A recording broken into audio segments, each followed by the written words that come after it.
Oh, thank God. चलो side में रखो। आग लग गई। আমরা সকলেই এই জীবনে একবার না একবার প্রেমে পড়েই থাকি। সেই প্রেম যদি সঠিক মানুষের সাথে হয় তাহলে তো কোনো কথাই হয় না, কিন্তু যদি ভুল মানুষের সাথে হয় তাহলে তার যন্ত্রণার কোনো শেষ থাকে না। এখানে একটি 19 বছর বয়সী ছেলে একটি 32 বছর বয়সী মেয়ের প্রেমে পড়ে আর তার জীবনটাই পুরো বদলে যায়। এই রকমই 2023 সালে মুক্তিপ্রাপ্ত একটি রোম্যান্টিক মুভির গল্প নিয়ে আজ আমি হাজির হয়েছি। মুভিটির নাম নো হার্ড ফিলিংস।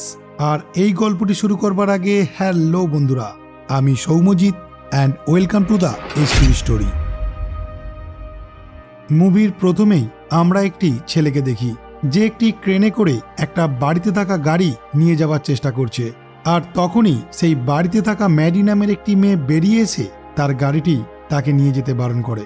32 বছর বয়সী ম্যাডি নিউ ইয়র্কে তার মায়ের দেয়া বাড়িতে থাকে। সে একজন উবার ড্রাইভার আর বারটেন্ডার হবার কারণে খুব কষ্ট করে সংসার চালায়।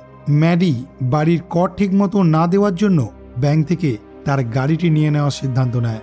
আর যেই ছেলেটি তার গাড়ি নিতে এসেছিল সেটি তার এক্স বয়ফ্রেন্ড ছিল।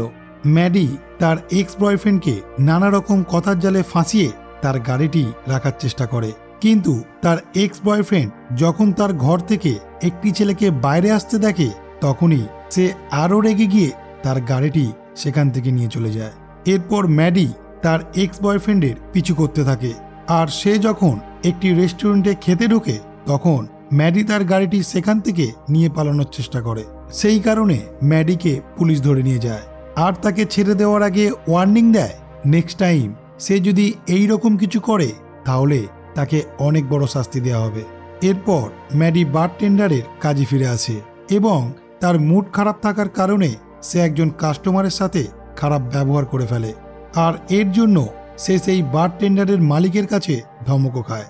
ম্যাডি যখন তার বান্ধবী আর তার হাজবেন্ডের সাথে বসে সময় কাটাচ্ছিল তখন তার বান্ধবী ফোনে একটি অ্যাড দেখতে পেয়ে তাকে জানায় একজন ধনী দম্পতি অ্যালিসন এবং লেয়ার তাদের 19 বছর বয়সী ছেলের সাথে ডেট করার জন্য এবং তাকে স্মার্ট করে তোলার জন্য একটি মেয়ে খুঁজছে, কিন্তু তার বয়স হতে হবে 20 থেকে 25। আর এই কাজটার জন্য তারা তাকে একটি গাড়ি গিফট করবে। ম্যাডির কাছে কোনো উপায় না থাকায় সেই কাজটার জন্য রাজি হয়ে যায়। পরের দিন ম্যাডি সেই ধনী দম্পতির সাথে দেখা করে। তখন সেই দম্পতি ম্যাডিকে জানায় তাদের ছেলে পার্সি প্রিন্সটন বিশ্ববিদ্যালয়ে পড়তে যাওয়ার আগে তাকে পার্টি করা, মেয়েদের সাথে ভালো করে মেলামেশা, সব দিক থেকে দারুণভাবে স্মার্ট করে তুলতে হবে, কারণ তাদের ছেলে সারাদিন একটি ঘরের মধ্যে বসে কম্পিউটার এবং মোবাইল গেম নিয়েই ব্যস্ত থাকে। সে অনেক ভালো গানও করতে পারে, কিন্তু সে এতটাই লাজুক তার কারণে সে কারোর সাথে ভালো করে কথা পর্যন্ত বলে না। তাদের কথাবার্তার সময় দম্পতি যখন জানতে পারে ম্যাডির বয়স 32, তখন তারা তাকে এই কাজটার জন্য না করে দেয়, কিন্তু সে তাদের বোঝায় তার বয়স বেশি হওয়ার জন্য সেই কাজটা অনেক পারফেক্টভাবে করতে পারবে। সেই দম্পতিও কোনো উপায় না পেয়ে তাকে এই কাজটার জন্য হ্যাঁ বলে দেয়। পার্সি একজন স্বেচ্ছাসেবক হিসেবে একটি পশু আশ্রয়ে কাজ করে। ম্যাডি পরের দিন সেই পশু আশ্রয়ে একটি হট ড্রেস পরে গিয়ে পার্সিকে তার বসের সামনেই নানা রকমভাবে যৌন ইঙ্গিত দেয়। পার্সি তার কথায় সেইভাবে পাত্তা না দিয়ে যখন বাড়ি চলে আসবে বলে তখন ম্যাডি তার গাড়ি করে তাকে পৌঁছে দেবে বলে, কিন্তু পার্সি বলে তার কাছে সাইকেল আছে। ম্যাডি তখন তার সাইকেলটিকে তার গাড়িতে তুলে নেয় আর পার্সিকে তার সাথে আসতে বাধ্য করে। রাস্তায় আস্তে আস্তে ম্যাডি যখন তার বাড়ির রাস্তায় না গিয়ে অন্য রাস্তায় যায় তখনই পার্সি তাকে অপহরণকারী ভেবে তার মুখে মরিচের স্প্রে করে দেয়। এই যন্ত্রণা সহ্য করতে না পেরে ম্যাডি গাড়ি থেকে নেমে তাকে চিৎকার করে বলতে থাকে সে অপহরণকারী নয়, তাকে তার ভালো লাগে, তাই সে তার সাথে ডেট করতে চাইছিল। এটা শোনার পর পার্সি সেখানে থাকা জল দিয়ে তার চোখ ধুয়ে দেয় আর তার সাথে ডেটে যেতে রাজি হয়। সেই দিন রাতের বেলায় তারা দুজনে একটি পার্টিতে যায় আর সেই পার্টিতে পার্সি একটি হাফ প্যান্ট পরে আসায় তাকে দেখে সবাই হাসাহাসি শুরু করে। তারা যখন একসাথে বসে নিজেদের মধ্যে কথা বলছিল তখন সেখানে ম্যাডির একজন এক্স বয়ফ্রেন্ড এসে পার্সিকে বলে সে যত বেশি ম্যাডির থেকে দূরে থাকবে ততই তার মঙ্গল হবে। একদিন ম্যাডি তার সাথে চিট করেছিল এই বলে সে সেখান থেকে চলে যাবার পর ম্যাডি পার্সিকে বলে সে একদমই ভালো মানুষ ছিল না, তাই সে তার সাথে সম্পর্ক রাখেনি। তারা দুজনে সেখান থেকে বেরিয়ে পাশের একটি বিচে যায়। সেখানে গিয়ে ম্যাডি পার্সিকে তার সাথে সমুদ্রে সুইমিং করতে বলে, কিন্তু পার্সি তার কথায় রাজি হয় না। আর সেই জন্য ম্যাডি বিচে তার সমস্ত পোশাক খুলে নগ্ন অবস্থায় একাই সমুদ্রে নেমে যায়। আর এই দেখে পার্সিও তার সমস্ত জামাকাপড় খুলে তার সাথে সমুদ্রে নেমে যায়। ঠিক সেই সময় কিছু ছেলে মেয়ে নেশাগ্রস্ত অবস্থায় সেই বিচে এসে তাদের জামা কাপড়গুলো নিয়ে চলে যাচ্ছিল। তখনই ম্যাডি নগ্ন অবস্থায় জল থেকে উঠে এসে তাদের সঙ্গে মারামারি করে জামা কাপড়গুলো নিয়ে নেয়। তারপর সে আবার সমুদ্রে নেবে পার্সির কাছাকাছি হওয়ার চেষ্টা করে, কিন্তু পার্সি সেটা করতে দেয় না। আর সেই জন্য ম্যাডি রাগ করে পার্সিকে সেখানে রেখে গাড়ি নিয়ে চলে আসার চেষ্টা করে। পার্সি কোনো উপায় না পেয়ে নগ্ন অবস্থায় তার গাড়ির সামনে উঠে পড়ে। আর এইভাবেই তারা অনেকটা রাস্তা পেরিয়ে আসে পুলিশের চোখ এড়িয়ে। এরপর তারা একটি রুমের মধ্যে এসে যখন ইন্টিমেট হওয়ার চেষ্টা করছিল, তখনই ম্যাডি লক্ষ্য করে পার্সির পিঠে সমুদ্রের জলে স্নান করার জন্য র্যাশ বেরিয়ে গেছে। আর এই দেখে তারা সেদিন রাত্রে আর কিছুই করে না। এরপর তারা দুজন খুব ভালো বন্ধু হয়ে যায় এবং তারা অবসর সময় নিজেদের দুঃখ কষ্টের কথাগুলো নিজেদের মধ্যে শেয়ার করে। একদিন পার্সি তার একটি বন্ধুর সাথে ম্যাডির পরিচয় করিয়ে দেয়। পরের দিন ম্যাডির বাড়িতে তার বান্ধবী এবং তার হাজব্যান্ড আসে। তখন সে জানতে পারে তার বান্ধবী প্রেগনেন্ট, তাই সে তাদের বাচ্চার জন্য অগ্রিম একটি গিফট দেয়। এরই মধ্যে তার বাড়িতে একটি ছেলে আসে, যে তাকে তার বাড়িটি মোটা টাকার বিনিময়ে তাকে বিক্রি করার কথা বলে, কিন্তু সে তাকে সেখান থেকে চলে যেতে বলে। সেই দিন রাতের বেলায় তারা দুজনে একটি পার্টিতে যায়। আর সেখানে ম্যাডি একটি পিয়ানো দেখতে পেয়ে তাকে একটি গান করার জন্য জোর করে। আর সে ম্যাডির কথায় রাজি হয়ে একটি গানও করে। সেই গানটি শুনে সেখানে থাকা মানুষগুলি এবং ম্যাডিও মুগ্ধ হয়ে যায়। গানটি শুনতে শুনতে ম্যাডি মনে মনে ভাবতে থাকে সে একটি ভালো ছেলের সাথে শুধু নিজের টাকার প্রয়োজন মেটাতে খুবই বড় একটা খারাপ কাজ করছে। গানটি শেষ হবার পর পার্টিতে থাকা পার্সির একটি পুরনো বান্ধবী তার কাছে এসে তাকে কংগ্রাচুলেশন জানায় আর তাকে তাদের একটি পার্টিতে আসার জন্য আমন্ত্রণ জানায়। তারা দুজনে মিলে যখন একসাথে কথা বলছিল, এটা দেখে যে কোনো কারণেই হোক ম্যাডি মনে মনে জেলাস ফিল করছিল। এরপর পার্সি খেতে খেতে ম্যাডিকে বলে সে যখন প্রিন্সটনে পড়তে চলে যাবে তখন তার ছুটির দিনে সে যেন তার সাথে মাঝে মধ্যে গিয়ে দেখা করে। কিন্তু ম্যাডি সেই কথায় রাজি না হওয়ায় পার্সি সেখান থেকে বেরিয়ে তার গাড়িতে উঠে পড়ে। গাড়িতে আস্তে আস্তে পার্সি অনেকটা নেশা করে ফেলে। নেশাগ্রস্ত অবস্থায় পার্সি তার বান্ধবীর আমন্ত্রণ করা সেই পার্টিতে যোগ দেয়। পার্সিকে খুঁজতে খুঁজতে ম্যাডি যখন সেই পার্টির মধ্যে প্রবেশ করে, তখন ম্যাডির বয়স অনেকটাই বেশি দেখে সেখানে থাকা ইয়াং ছেলেমেয়েরা তাকে নিয়ে হাসি ঠাট্টা করতে থাকে।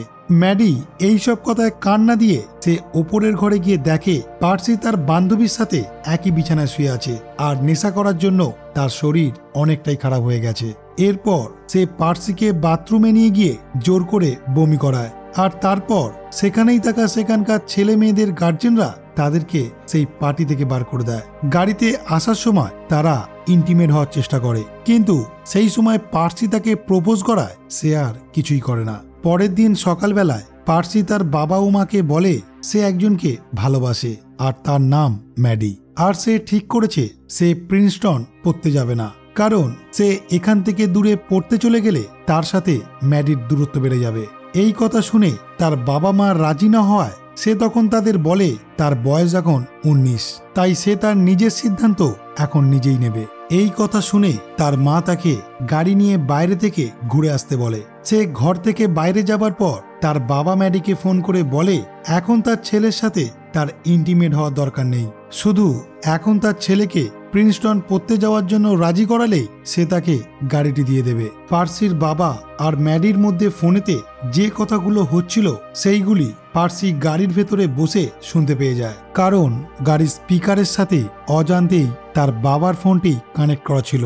এরপর সে মনে মনে অনেক কষ্ট পায়। কয়েকদিন পর পার্সি তার বাড়িতে ম্যাডিকে তার বাবা মায়ের সাথে পরিচয় করার জন্য নিমন্ত্রণ করে। পার্সির বাবা মা এবং ম্যাডি নিজেদের মধ্যে এমন ব্যবহার করতে থাকে যেন তারা কেউ কাউকে চেনে না। এরই মধ্যে পার্সি বাড়ির বাইরে এসে তার একটি বন্ধুকে ডাকে আর তার সাহায্যে ম্যাডিকে যে গাড়িটি দেওয়ার কথা হয়েছিল সেই গাড়িটিকে ভেঙে একটি গাছের সঙ্গে ইচ্ছা করে ধাক্কা করিয়ে দেয়। এতে গাড়িটি পুরো নষ্ট হয়ে যায়।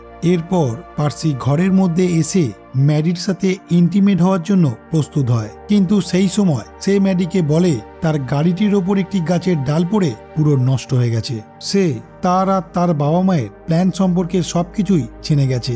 এই কথা শুনে ম্যাডি তার কাছে ক্ষমা চায়, কিন্তু সে তাকে সেখান থেকে চলে যাওয়ার কথা বলে। এই ঘটনার কিছুদিন পর ম্যাডির এক্স বয়ফ্রেন্ড একটি ক্রেনে করে সেই ভাঙা গাড়িটি ম্যাডির বাড়িতে দিয়ে যায়। অন্যদিকে দেখা যায় এই ঘটনার জন্য পার্সি তার বাবা মায়ের উপর প্রচন্ড রেগে আছে, আর সে এখন আগের মতন একইভাবে একটি ঘরের মধ্যে সারাদিন কম্পিউটার এবং মোবাইল গেম নিয়েই ব্যস্ত থাকে। আর ম্যাডি এখন সেই ভাঙা গাড়িটি নিয়েই ড্রাইভারের কাজ করে। ড্রাইভারি আর বারটেন্ডারের কাজ করে যে টাকা পায় সেই টাকার সাহায্যে সে তার বাড়ির পুরো কর মিটিয়ে দেয় আর তার ভাঙা গাড়িটিকেও সারিয়ে নেয়। এরপর ম্যাডি একটি বারে তার বান্ধবী এবং তার হাজব্যান্ডের সাথে দেখা করে। সেখানে সে জানতে পারে তার বান্ধবীদের বাড়ি না থাকায় এই শহরে থাকতে অসুবিধা হচ্ছে, তাই তারা এই শহর ছেড়ে আর কিছুদিনের মধ্যেই অন্য কোথাও চলে যাবে। সেই বাড়িতেই ম্যাডির সাথে একটি ছেলের পরিচয় হয় আর ম্যাডি সেই রাত্রে তার সাথে ইন্টিমেটে জড়িয়ে পড়ে।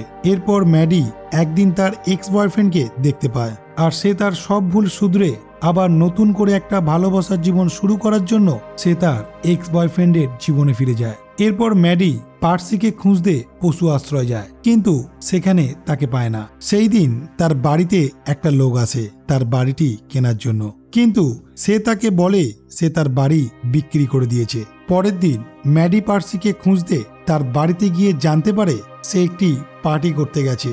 ম্যাডি তখনই পার্সির সাথে দেখা করে, কিন্তু পার্সি তার সাথে কথা না বলে যখন গাড়ি নিয়ে সেখান থেকে বেরিয়ে যাচ্ছিল তখনই ম্যাডি তার গাড়ির সামনে উঠে পড়ে, আর সেই জন্য পার্সি সামনের কিছু দেখতে না পেয়ে গাড়ি নিয়ে সমুদ্রে পড়ে যায়।